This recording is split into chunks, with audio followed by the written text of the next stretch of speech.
Hello guys, welcome to my channel Teach Something, and in this video tutorial I will gonna show you how to fix this type of error in Google Chrome. So how can fix this type of error? Let's get started. Before starting of the video, I humbly request you please subscribe my YouTube channel for more updates. So let's start. Okay guys, first of all open a Google Chrome. Go to your three dots of Google Chrome. Go to your settings. Go to your security and privacy.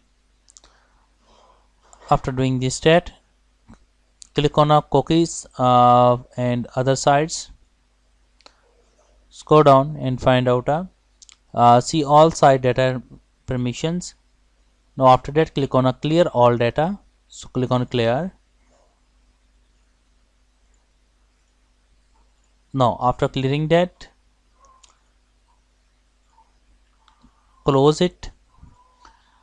After doing this stat, go to your control panel.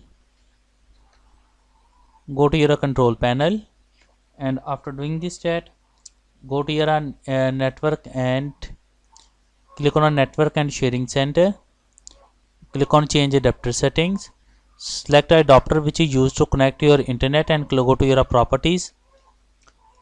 Open a internet protocol version 4 and use these DNS 1.1.1.1 and alternative DNS is 1.0.0.1 and click on OK button. And after that restart your computer. And after doing this, I'm sure that your problem is fixed. Thanks for watching and please subscribe my YouTube channel.